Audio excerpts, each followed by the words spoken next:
Struggling to make your private practice more profitable? The Profit First Academy by Green Oak Accounting is designed just for therapists, helping you boost profits, pay yourself confidently, and take control of your finances. Join today for just $54 a month at profitfirstfortherapists.com/academy. Feeling overwhelmed as a leader or helping professional in these chaotic times? You're not alone. Finding clarity and mentorship can be the key to avoiding burnout and stepping into your role as a leader. Our very own Katie Vernoy is offering dedicated strategy sessions to help you navigate these challenges. Visit evolvetotthriveconsulting.com/modern therapist to learn more. Hey, Modern Therapists, we're so excited to offer the opportunity for 1 unit of continuing education for this podcast episode. Once you've listened to this episode, to get CE credit, you just need to go to moderntherapistcommunity.com, register for your free profile, purchase this course, pass the post test, and complete the evaluation. Once that's all completed, you'll get a CE certificate in your profile, or you can download it for your records.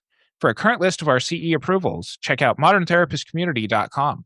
Once again, hop over to moderntherapistcommunity.com for 1 CE once you've listened. Woohoo! You're listening to the Modern Therapist Survival Guide, where therapists live, breathe, and practice as human beings. To support you as a whole person and a therapist, here are your hosts, Curt Widhelm and Katie Vernoy. Welcome back, Modern Therapists. This is the Modern Therapist Survival Guide. I'm Curt Widhelm with Katie Vernoy, and this is the podcast for therapists about the things that go on in our profession, the things that affect our practices and the way that we go about things. This is one of our continuing education-eligible episodes and very much into the law and ethics episode. So listen at the beginning and end for instructions on how to get CEs for this episode, and we'll also include directions for that in our show notes over at mtsgpodcast.com. Now, one of the things that I have learned in doing law and ethics workshops over the course of my career is that it's really boring when people just get up and say, here's what the law is. So oftentimes what I try to do is interweave a little bit of storytelling into the ways that certain things come up. There's always kind of a little bit of a debate around when we do source cases from board hearings, board disciplinary actions, how much that we put therapist names out there when they are accused of doing something that the board finds as being against the laws and ethics of our profession.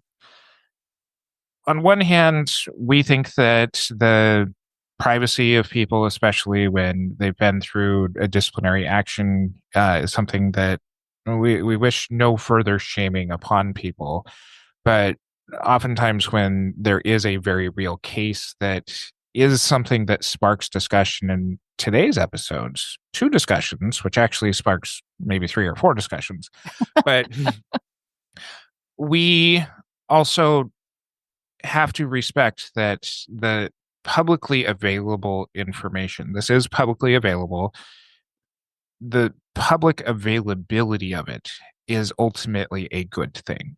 Katie and I have been on the board of directors for the California Association for Marriage and Family Therapists, and CAMFT has this quarterly magazine that goes out, and part of the magazine is what has been called the Spider Pages, where it's a publication of the disciplinary actions of the California Board of Behavioral Sciences. And while we were on the board, every couple of years, there was somebody who said, this is shaming therapists, and you shouldn't have this in the magazine.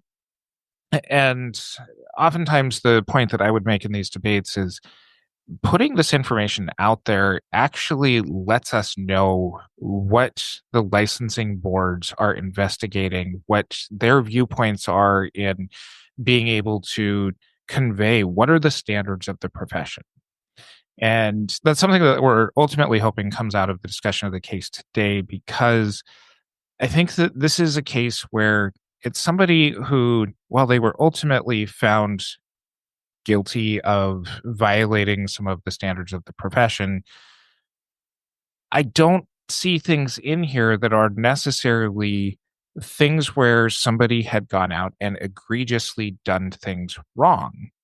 But holding a case like this up and examining it allows us to be able to see where, in this case, in particular, the California Board of Psychology holds the standards of care and the standards in responding to cases here.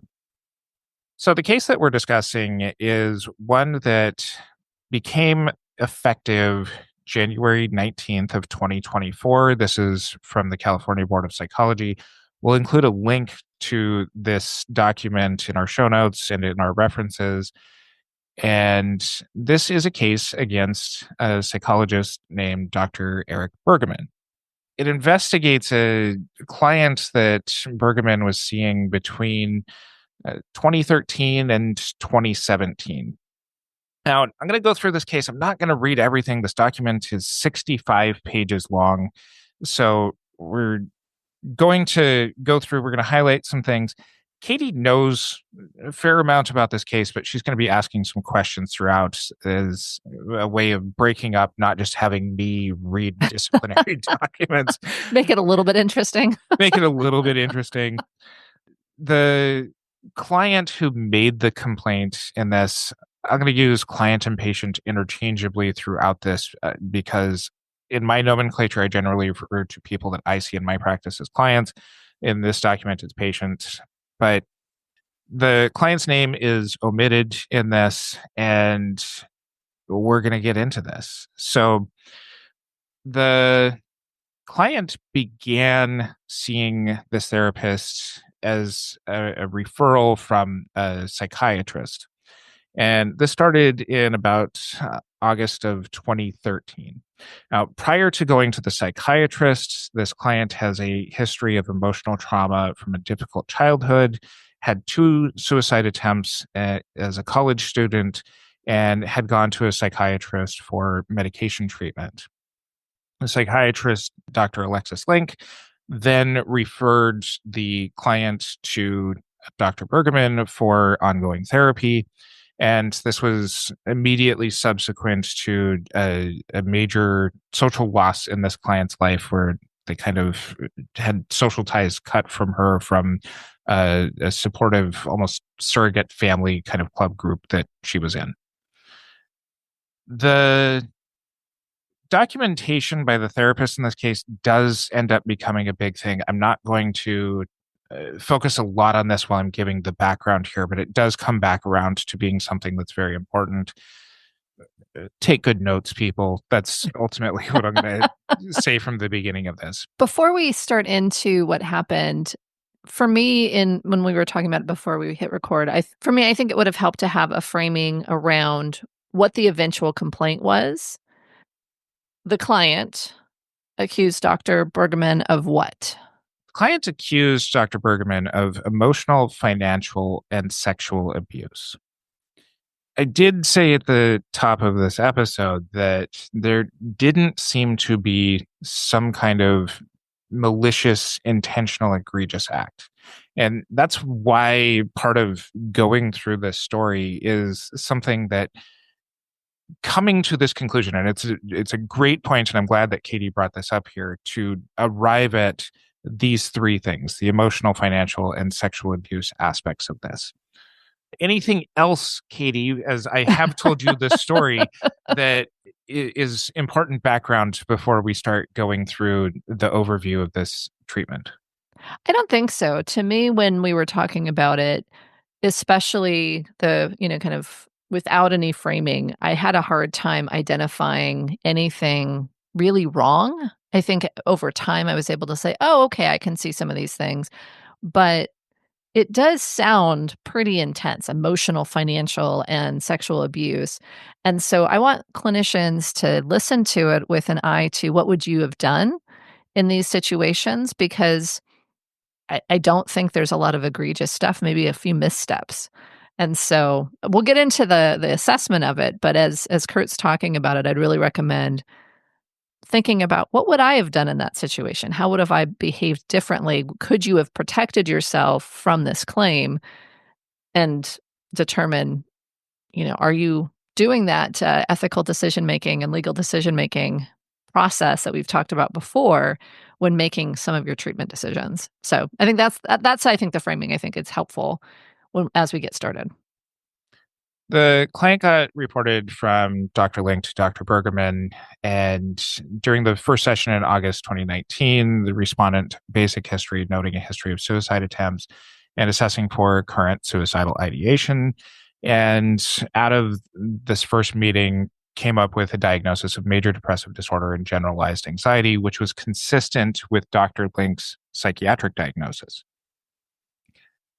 And in some of the initial sessions, the therapist had also made notes about a distant relationship with her father and that she had misconnection with the father. About 2 months later, there was an email from Dr. Bergeman to Dr. Link about the patient's condition. And I'm going to paraphrase this. There's a lot of emails involved in this case. Sure. Some of them I'm not going to read verbatim, but in this particular email, Dr. Bergeman had said the client is having an extremely difficult time, is extremely hard on herself, is convinced that she's a terrible person, unworthy of anything good.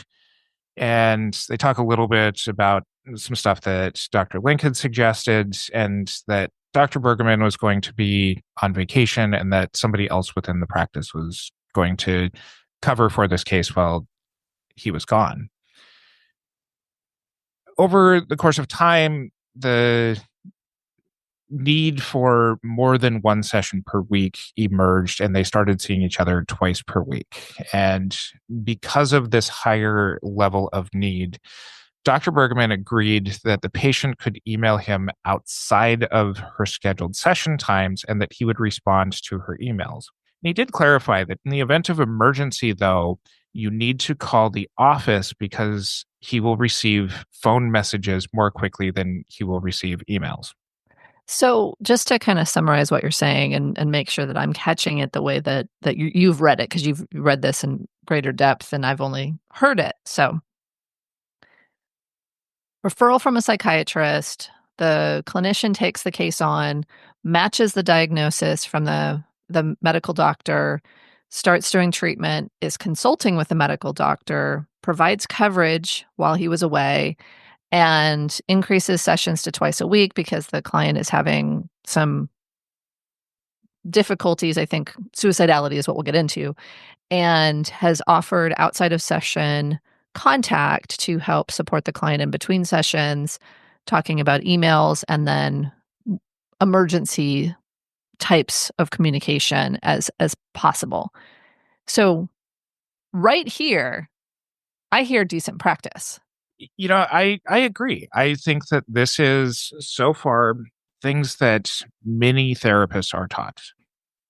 I think the email things, I think some therapists don't like the email thing, but DBT has coaching calls. There's folks that say, hey, contact me outside a session if you need some emergency crisis response kind of stuff.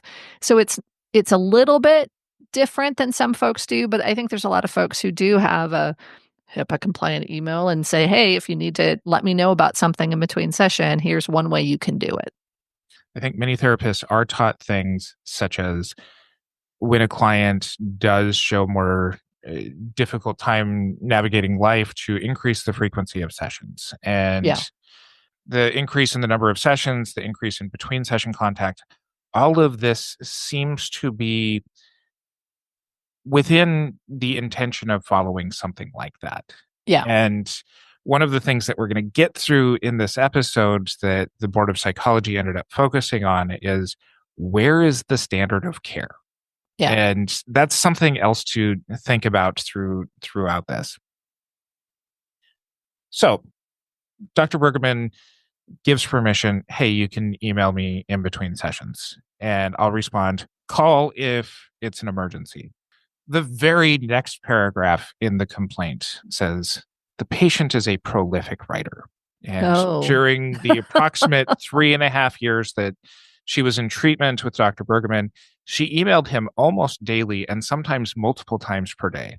She also wrote articles for various media outlets, had her own blog, posts to social media, sites for people undergoing psychotherapy, as well as writing to multiple friends. And beginning in 2016, so about 3 years after treatment, to a second therapist that we'll get to later. The patient testified at the hearing that she described her mental state throughout this time in working with the respondent as acute depression. And her writings about this reflected mental anguish, anxiety, panic, and suicidal thoughts. And on multiple times from August 2014 through February 2017, these emails communicated thoughts of suicide.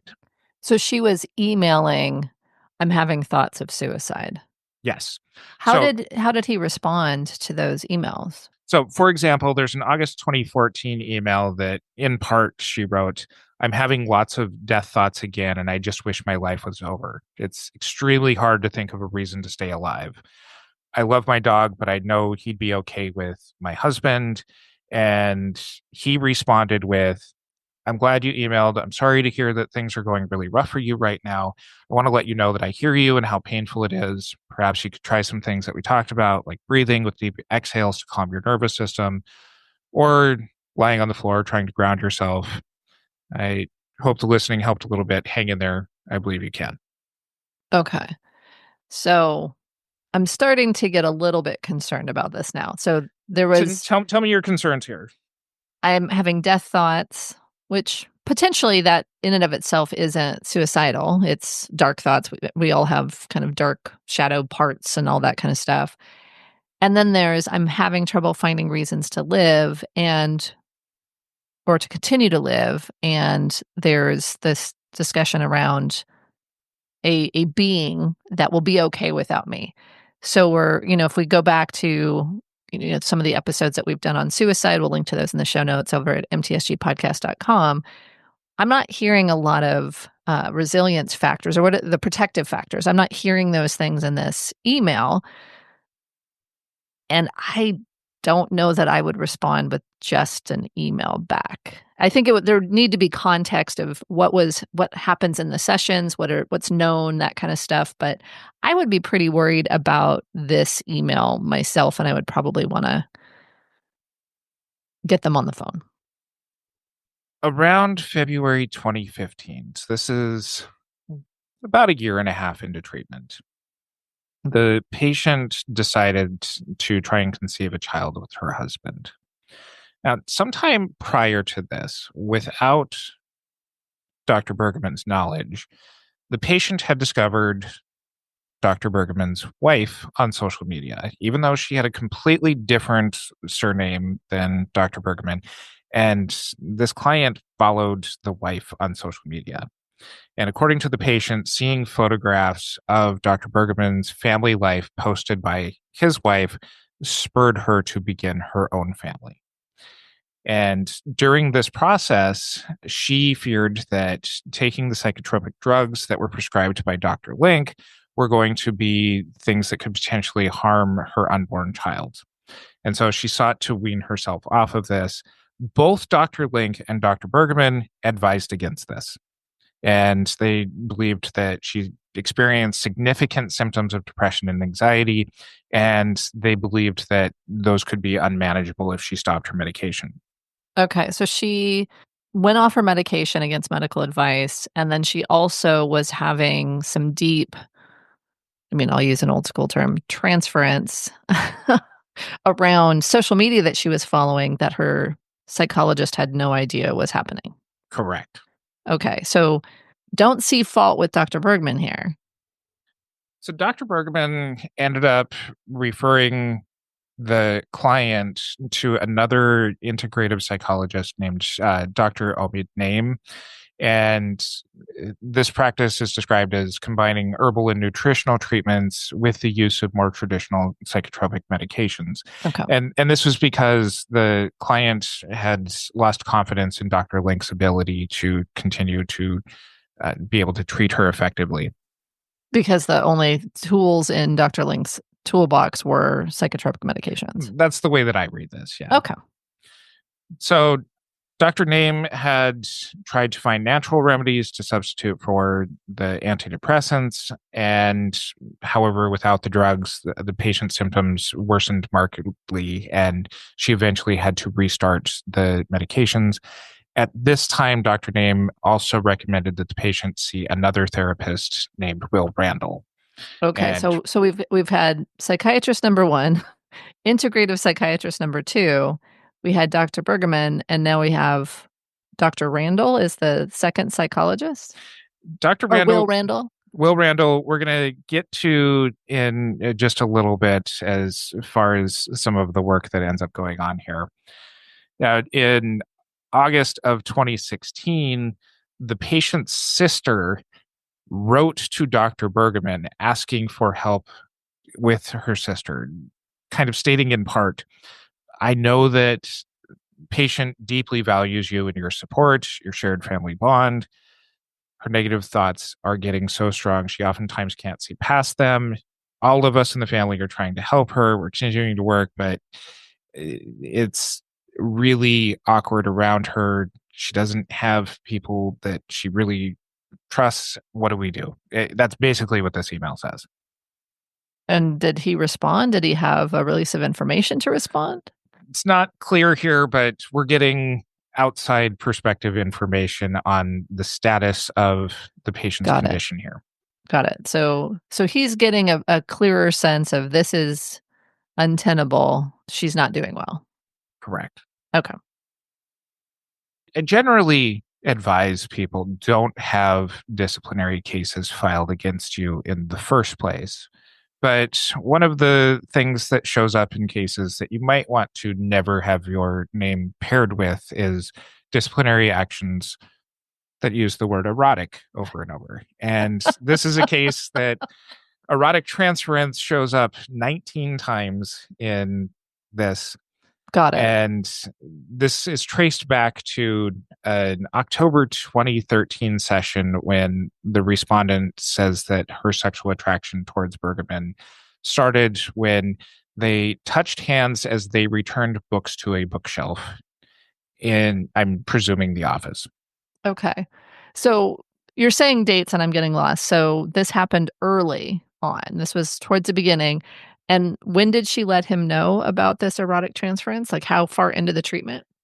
So this was about 2 months into treatment, and she didn't really bring this up until much later. Okay. So the transference happened early on. She disclosed it much later. 2016. So Okay, like two 2 or 3 years. years into treatment. Yeah. Okay. So he did not know about it for almost 2/3 of the time they were working together? Yeah. According to this complaint, that after the session where they touched hands returning books to the bookshelf, she had walked down the hallway out of the respondent's office. He called out to her and asked whether she thought she would be okay while he was away for his week's vacation. That was the one that we had referred to earlier, that he had talked with Dr. Link. Got it. In the wake of that session, the patient maintained that she experienced an orgasm lasting for 5 days. Oh, wow. Okay. She, by her own accounts, did not reveal the sexual attraction that she developed to Bergeman until 2 years later in an email in April of 2016, where she wrote him stating, I feel physically and emotionally attracted to you. That's it. That's what I've been trying to say. And in his replying email, Dr. Bergeman wrote, I'm glad you're taking this brave step to share your vulnerable feelings with me. It's important and powerful that you've done this. We'll talk about it more tomorrow, but I want to let you know that it's okay that you shared this with me. That seems like a decent response. Agreed. It seems like a healthy modeling of boundaries as far as a response within the context of that particular snippet. Yes. Now, when the patient came to the session the next day, she was not able to talk about the sexual attractions that she was feeling. She sent another email a couple of weeks later stating, I'm feeling such intense regret about sharing the feelings that I shared this week. I feel so incredibly heavy-hearted and sad today, and I'm scared about how bad I feel. And just a few minutes later, the respondent replied, It doesn't actually change anything in reality between us. We can talk further about the feelings you've shared, which in my view are normal, understandable, and welcome to explore further by talking together about it in therapy. Sounds like an important part of the therapy process in getting closer to your true humanity. So his response about the sexual or the erotic transference seems positive, but the "I'm scared at how bad I feel" was not addressed. And again, this was all done over email. Yeah. And in the complaint, this says that the respondent only kept basic notes about his sessions with the patient from the beginning of treatment until March of 2016. And this was around the time that the patient had sent the email disclosing her feelings for him. And during this period, the only documentation that the respondent had of treatment was the email exchanges between them, as well as the email exchanges that Bergeman had had with Will Randall. We're still going to get to Will Randall later. Private practice owners, do you feel like you're working hard but not seeing the profits you deserve?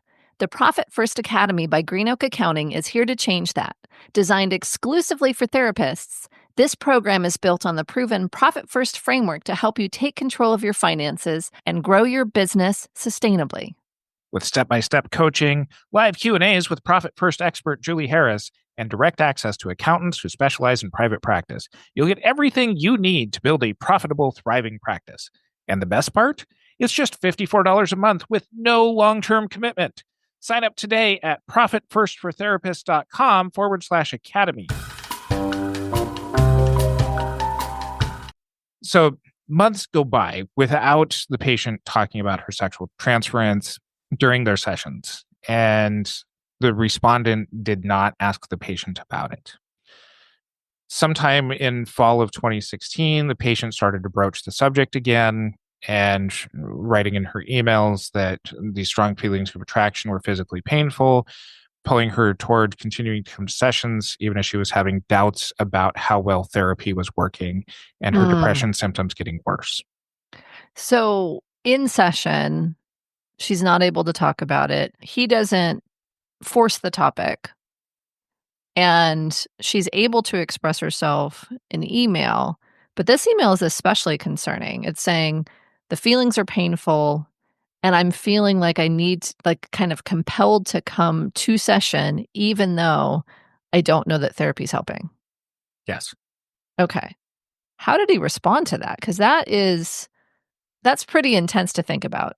It's not clear what the response is directly to that one, but the overall tone says that starting in September of 2016, patient's emails reflected even more distress than usual, and there were more descriptions of physical symptoms accompanying her mental anguish. For example, October 5, 2016, she wrote, "I was hoping to feel better today after yesterday's session, but I'm so anxious I can barely breathe, and the choking and squeezing sensations in throat and heart are worse than ever."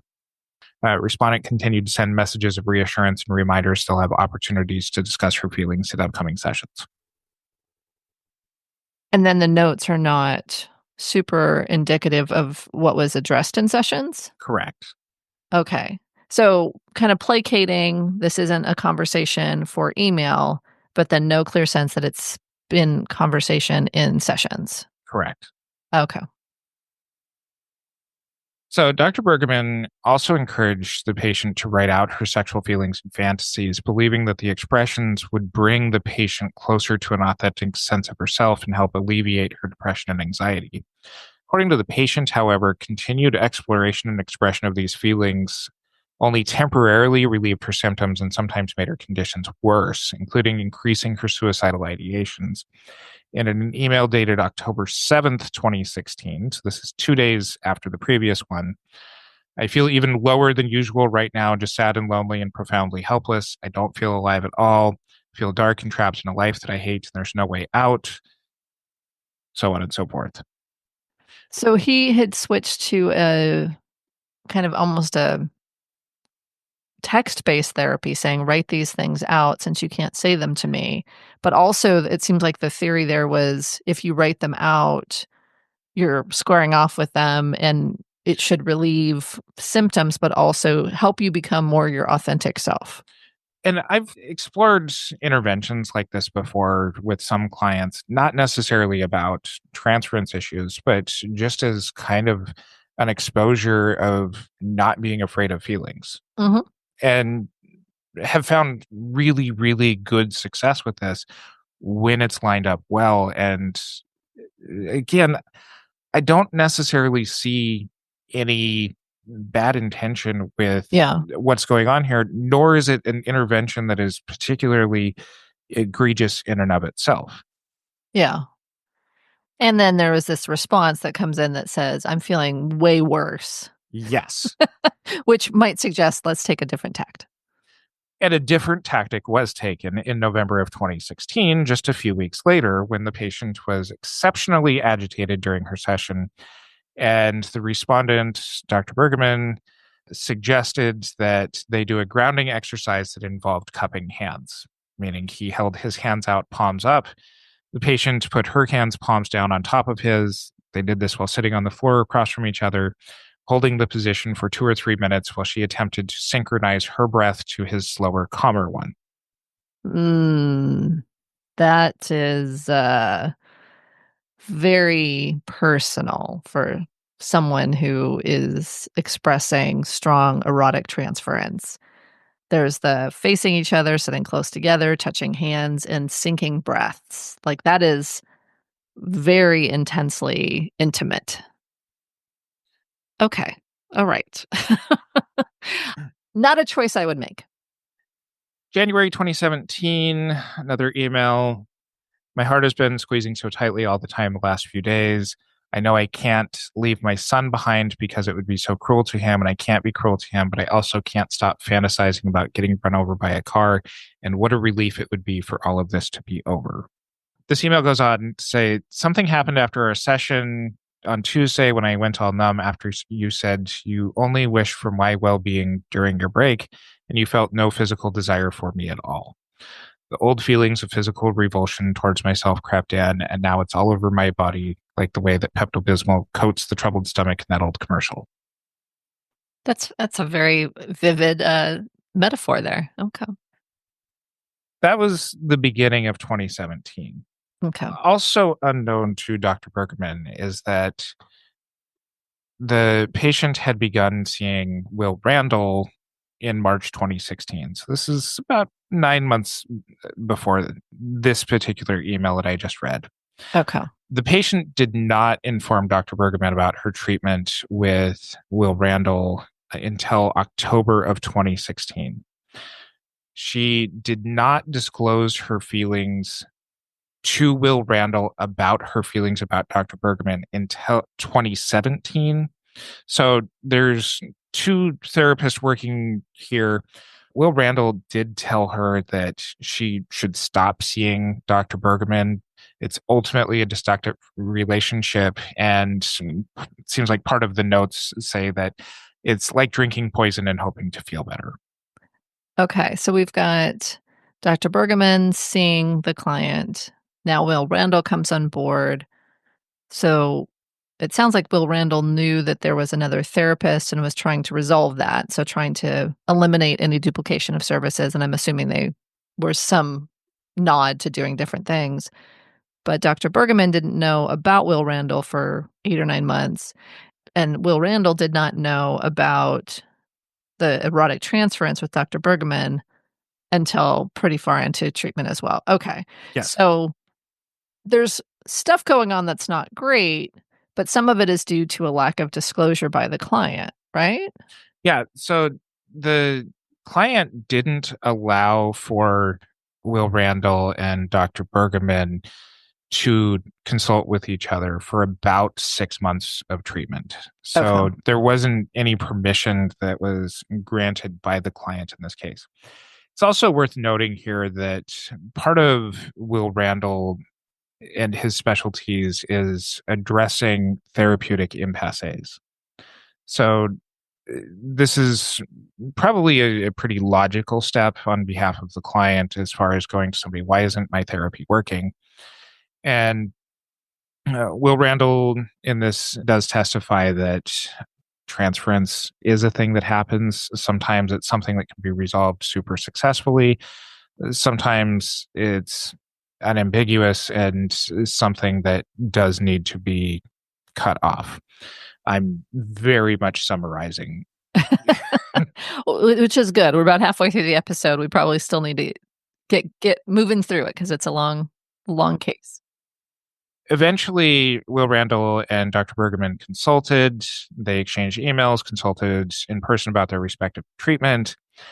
And in this, Will Randall more or less says, hey, you seem to be doing some, good therapist kinds of things, but you're not sufficiently addressing this client. And this needs to be something that's very crucial, especially through this transference dynamic.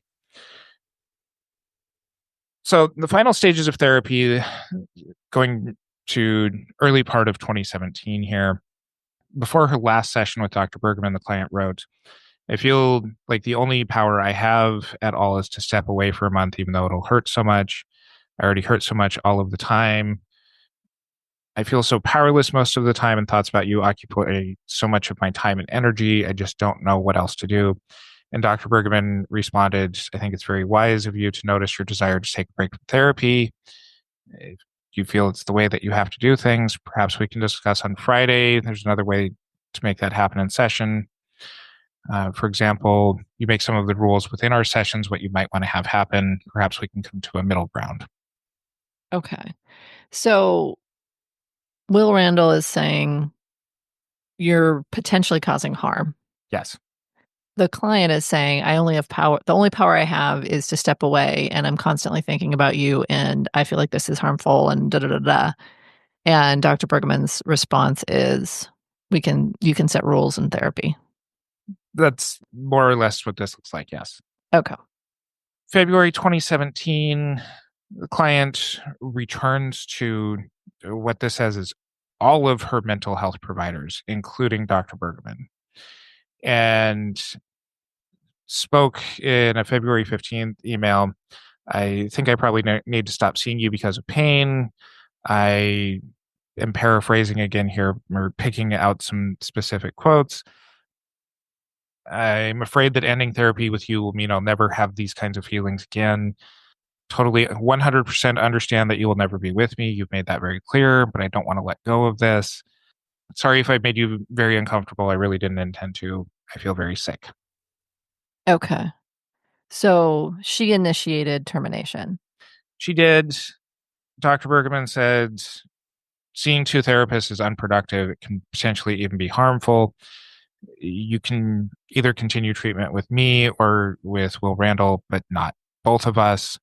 And Dr. Bergeman at this time said that the email communication between sessions has to stop. And if she continued treatment with him as opposed to Will Randall, they'd increase their session frequencies to 3 times per week.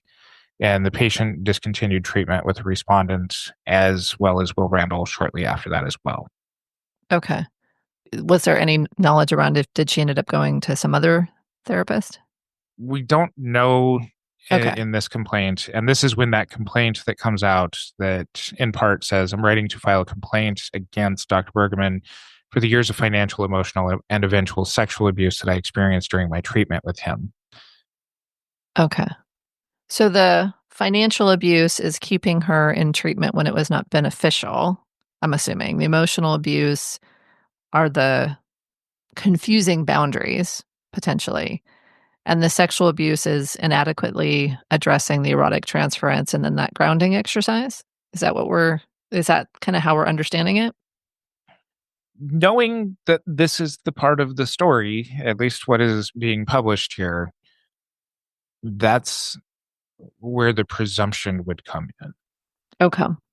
Because I also, obviously, there's the duplication of services. There's it sounds like some charting deficiencies. So there's not a way for Dr. Bergeman to really defend himself and explain the rationale and what work was happening. It seems like there's some failure to respond to the suicidality And those emails, it seems like those were pretty scary emails, and without the documentation to address that type of communication, it seems like that's problematic. I mean, I guess he did say, "You can email me between sessions, and if it is an emergency, call me." So it was trusting the client would escalate the communication if she recognized it as an emergency. But it seems like there's some pretty troubling things that she shared that the response was, "Okay, got it. We'll talk about it in session." Vaguely, or, "Yeah, try your safety planning. Try the things that we've suggested." Like, it's not clear, at least from what you've described so far, that he really did any crisis response with her. The Board of Psychology in any of these kinds of disciplinary cases will oftentimes bring in a outside expert to be able to talk about a case independently. In the complaint here, the board looks at the American Psychological's ethical principles for psychologists, and they cited at issue in this case are 3.04 requiring psychologists to avoid harming patients, 3.10 and 10.01 requiring psychologists to obtain informed consent for treatment from competent patients, 6.01 and 6.02 requiring psychologists to create and appropriately maintain patient records, and 10.10 requiring psychologists to terminate therapy when patients no longer benefit or need services, subject to providing appropriate pre-termination counseling and referrals to alternate providers. Okay. Now, for those of you who are taking this course and getting CEs from it, you might want to particularly pay attention or note what time of the episode that this is for one of our learning objectives. This is really around how boards, and in this case, the Board of Psychology, views standard of care. And this is a term that gets commonly used in a lot of the healing arts professions to mean the level of skill, knowledge, and care in diagnosis and treatment ordinarily possessed by other practitioners in the field. And in looking at disciplinary cases, departures from standard of care are categorized as either simple, meaning a failure to use that level of skill, knowledge, and care that a reasonably careful and prudent practitioner would use in similar circumstances, or an extreme deviation from the standard of care, meaning conduct that falls so far below the standards of the practicing community that it demonstrates the want of even scant care or conduct in which no prudent practitioner would engage. So that's like gross negligence. Yes, and that's actually the next line in the case is that negligence means a simple departure from the standard of care, and gross negligence means an extreme departure from the standard of care. The board retained Dr. Michelle Vorvik to determine whether Dr. Bergeman violated any of these ethics. Dr. Vorvik looked at all of the case materials that were submitted. And the first thing that Dr. Vorvik says in her testimony is that the respondent failed to properly diagnose the patient's borderline personality disorder. I'm not in love with that one. When you have a psychiatrist on board and you're consulting with them and they have a diagnosis and you match that diagnosis, that seems like a standard of care. And she's not met this client. How could she diagnose with borderline personality disorder?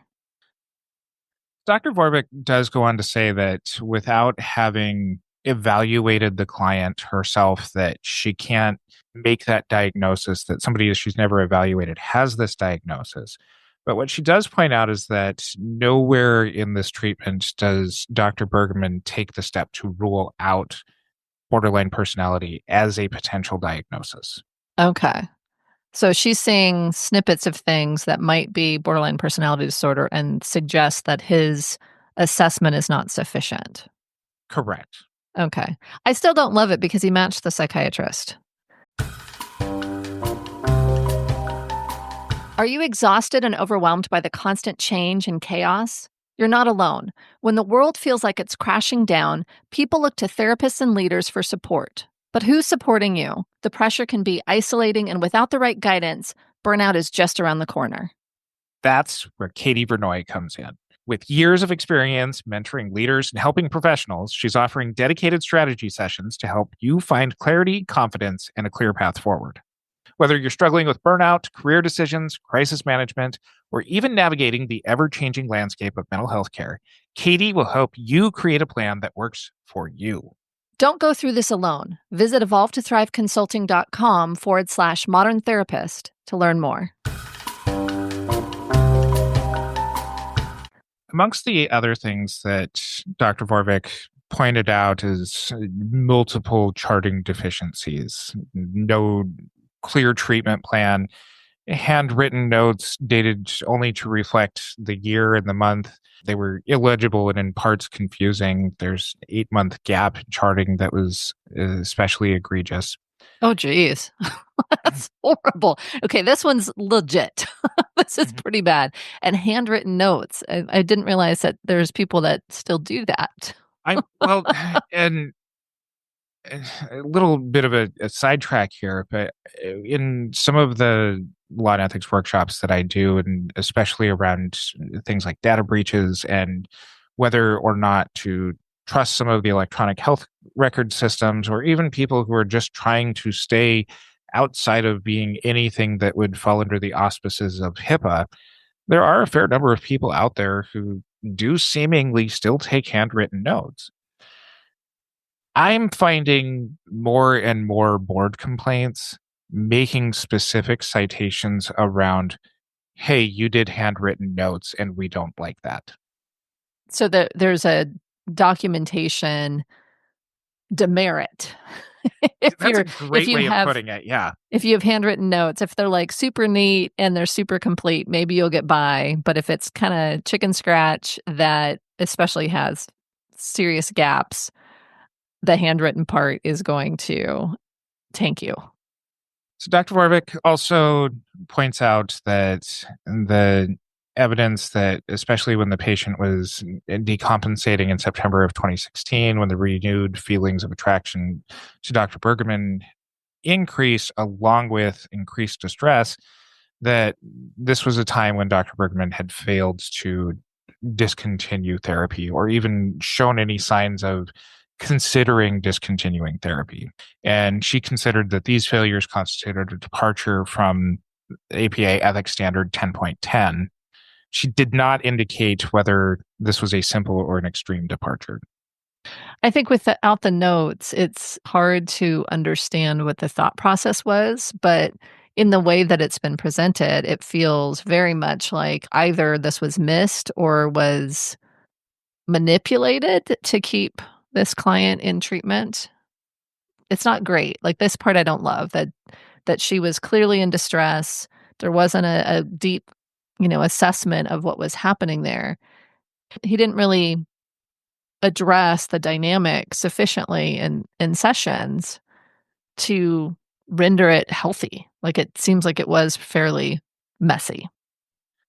Dr. Vorvik also points out that while grounding exercises in general are not contraindicated in situations such as the very specific session, ones involving touch are contraindicated because of the patient's heightened reactivity to touch, and this constituted incompetent practice.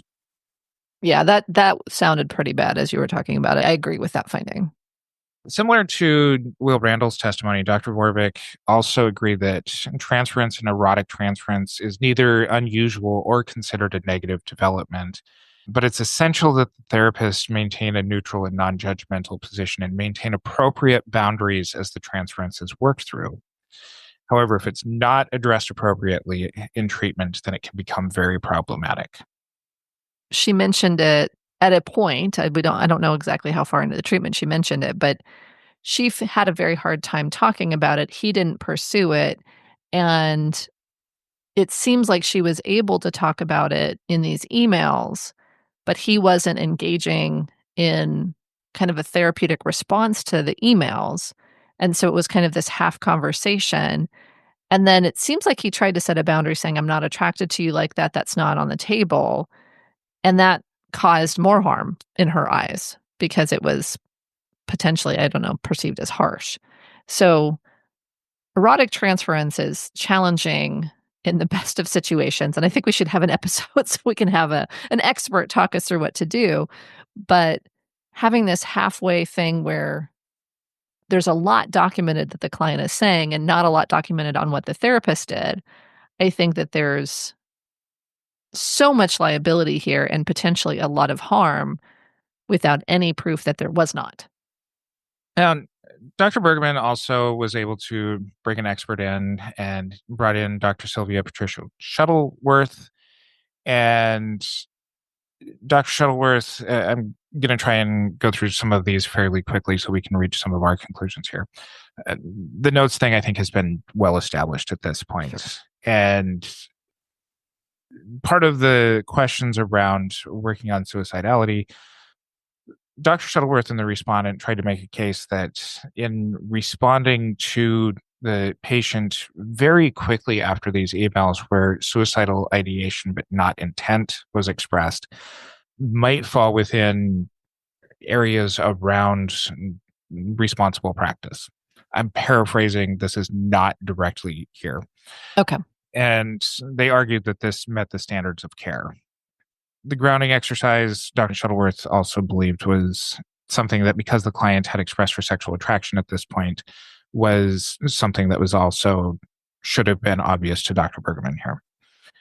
In the response to the emails indicating your continuous suicidal ideation, because Dr. Bergeman was in frequent contact through email, which he answered properly, Dr. Shuttleworth felt that this did meet the standard of care as far as response to patients, particularly because the suicidal intent aspect was not also expressed there. So having suicidal ideation, as you mentioned even earlier, seems to be something that it's being addressed.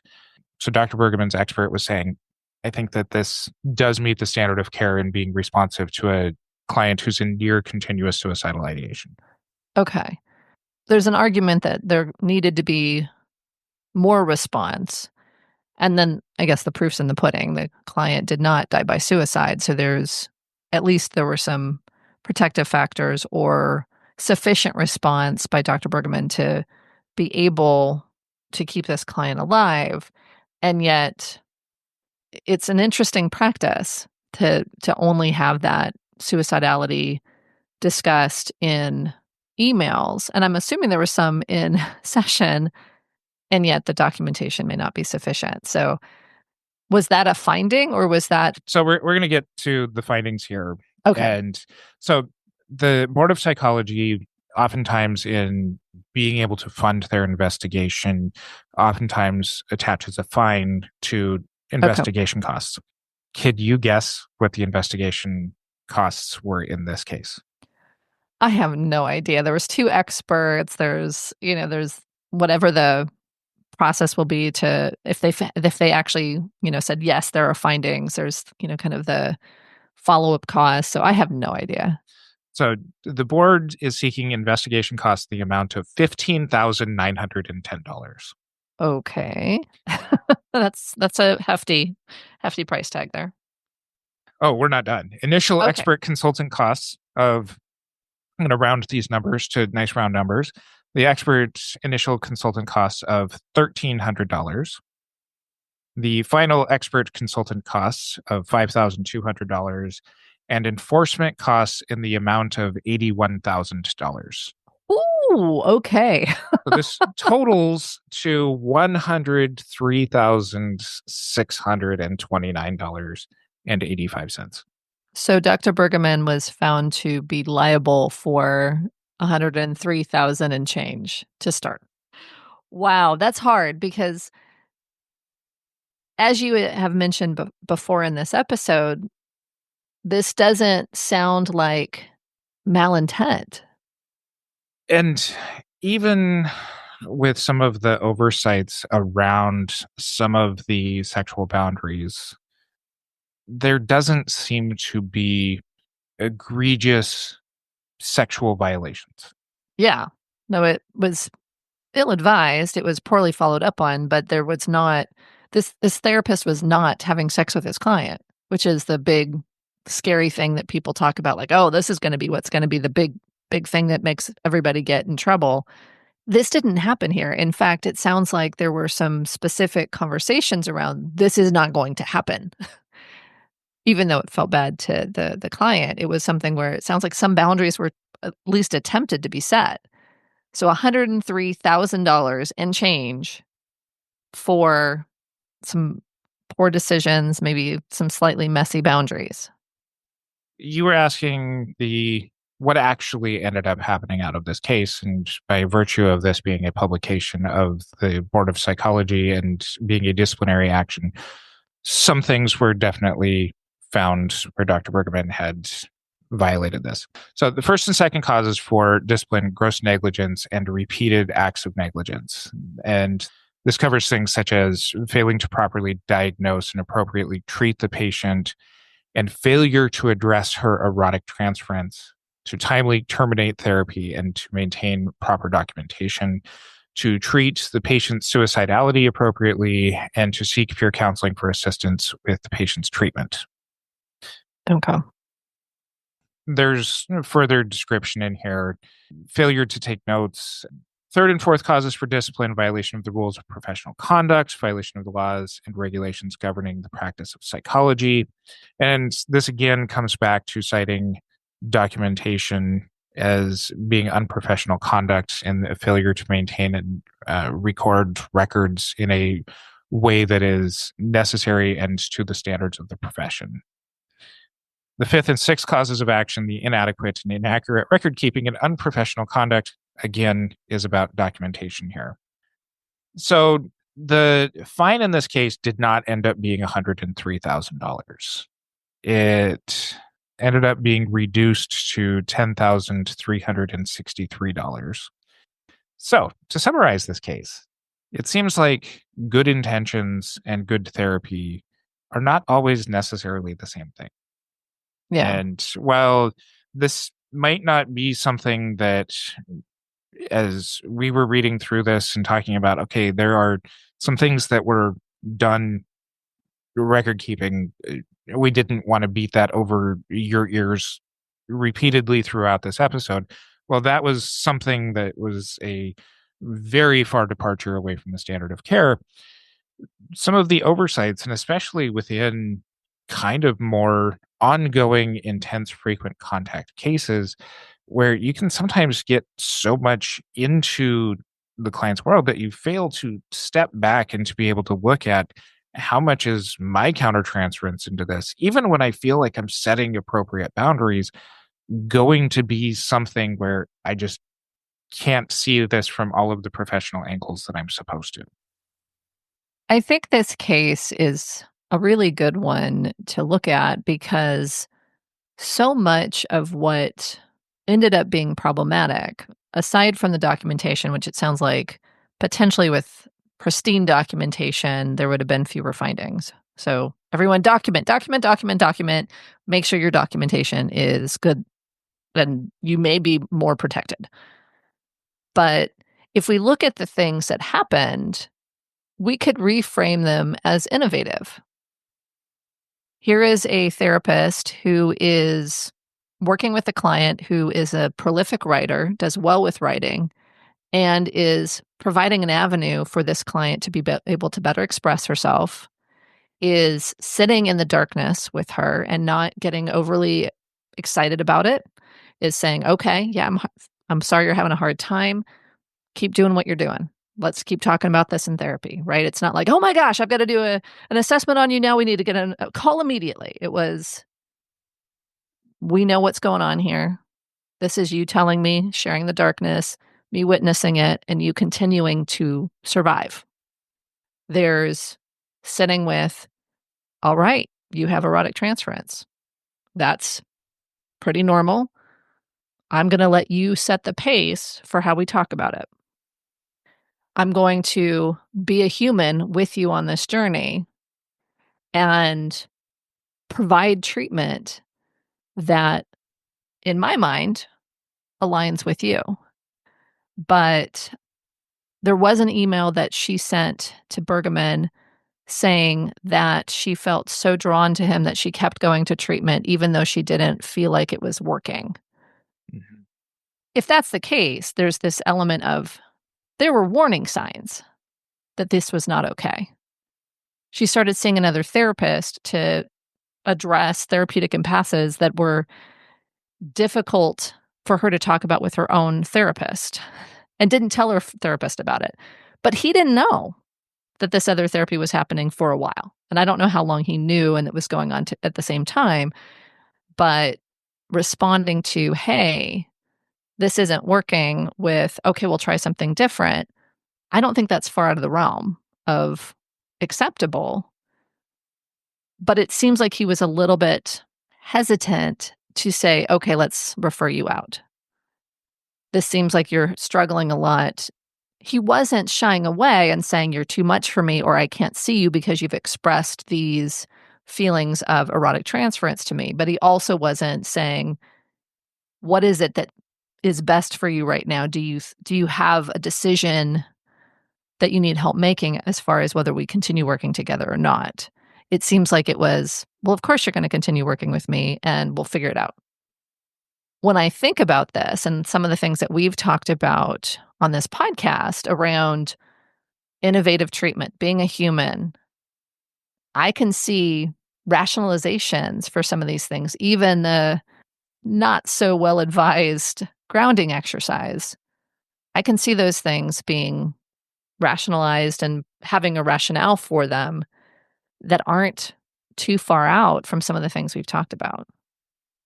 And so to me, I feel like this is a really, really important conversation. So I hope everybody's been listening and taking notes, because there is a responsibility for clinicians to step back into more of that, maybe not sterile or medical model, but into that clinician role and look at what is happening here outside of what I feel is happening here.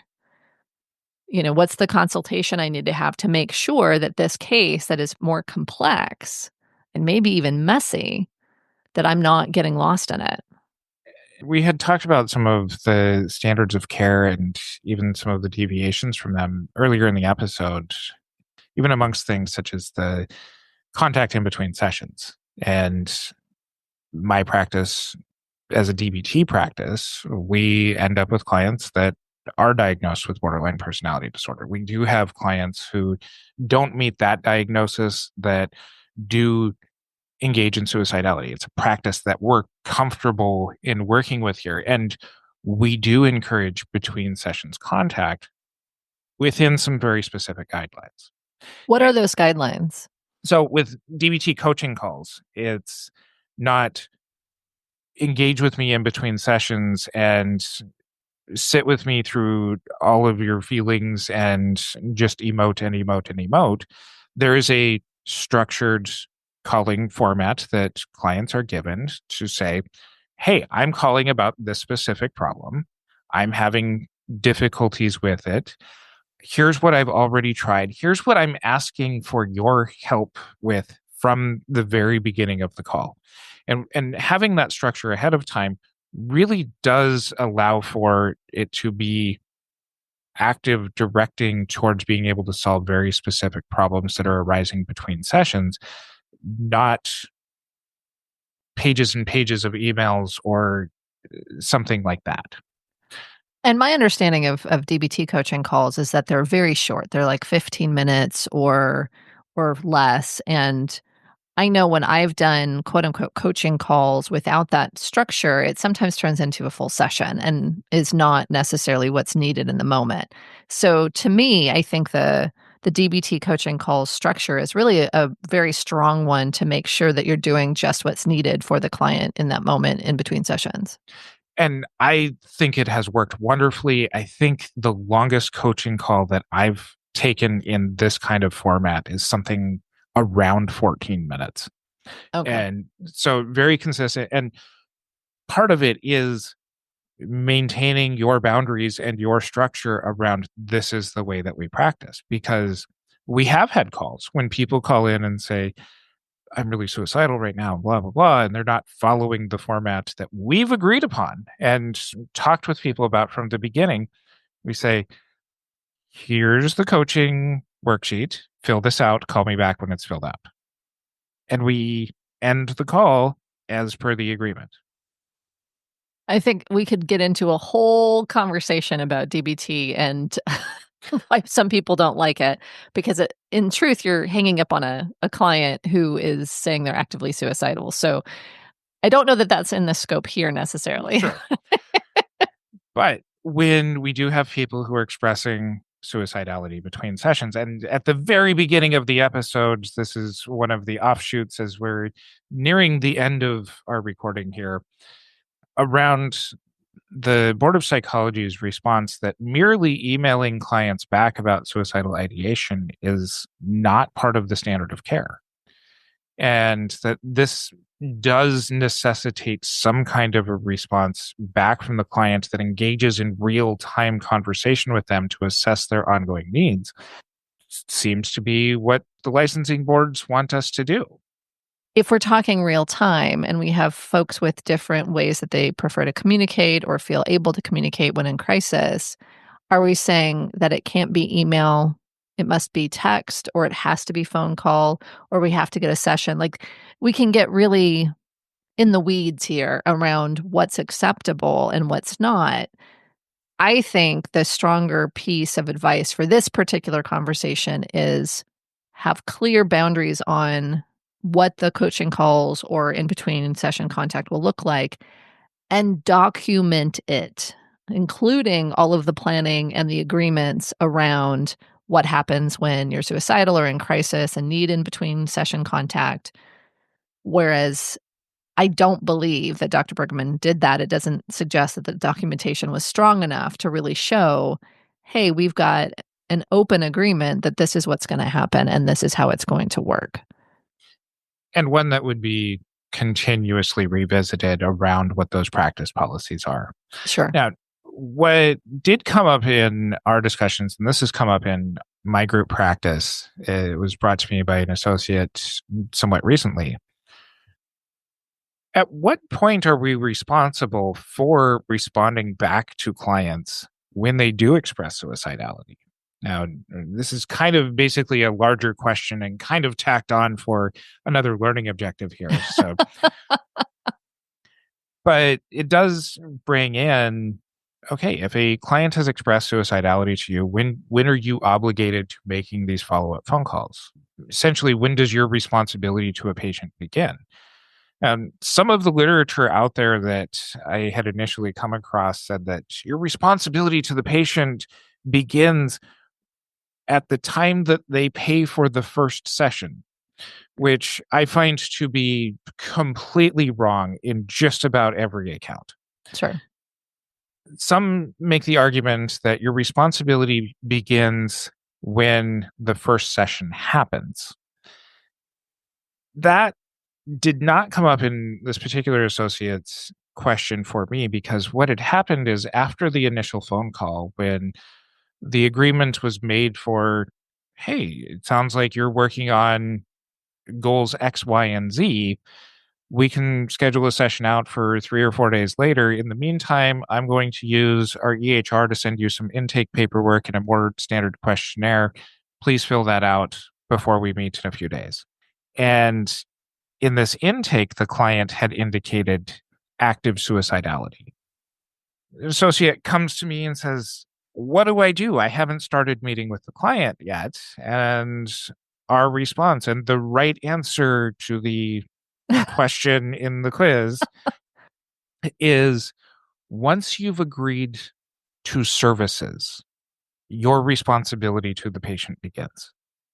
And so you have agreed, hey, we're going to work together. I think that I can help you.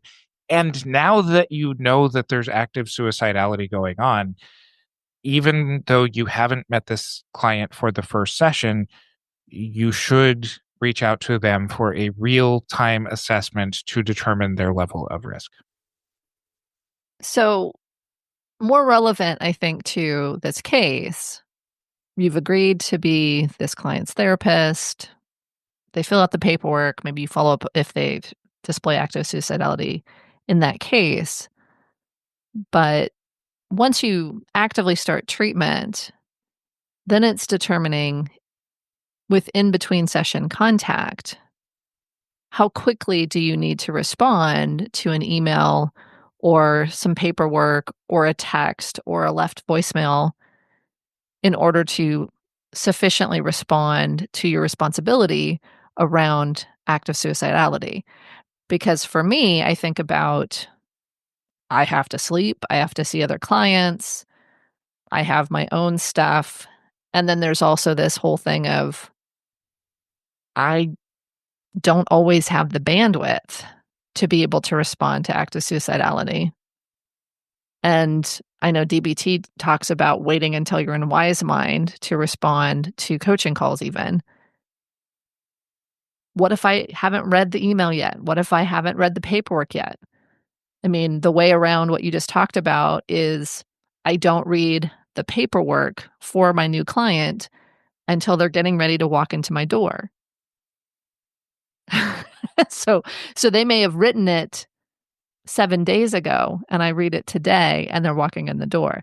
I think to me, these are difficult questions to answer. And maybe this is something that we talk about another time, but I can understand why someone would prohibit any in-between session contact if the expectation is I am always responsible for my client, even if I'm asleep, even if I'm sick and just out for the day and didn't notify the client because I wasn't supposed to see them that day.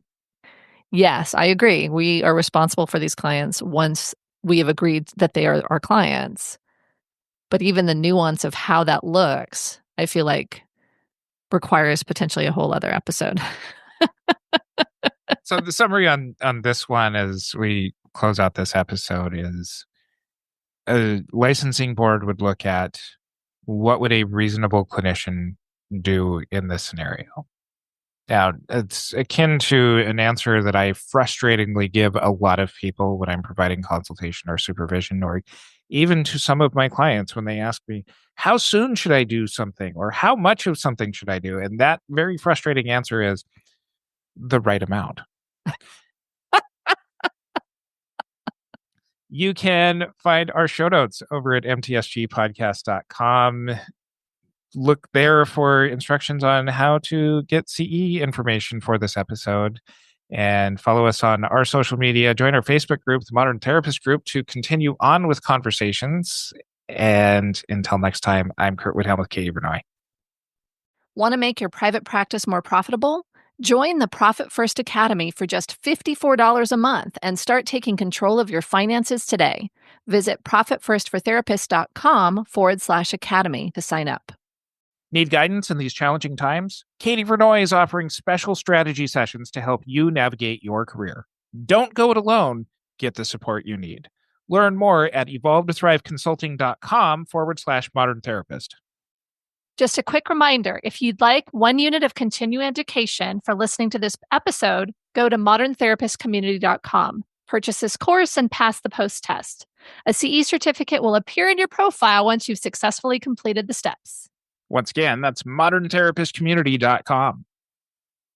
Thank you for listening to the Modern Therapist Survival Guide. Learn more about who we are and what we do at mtsgpodcast.com. You can also join us on Facebook and Twitter. And please don't forget to subscribe so you don't miss any of our episodes.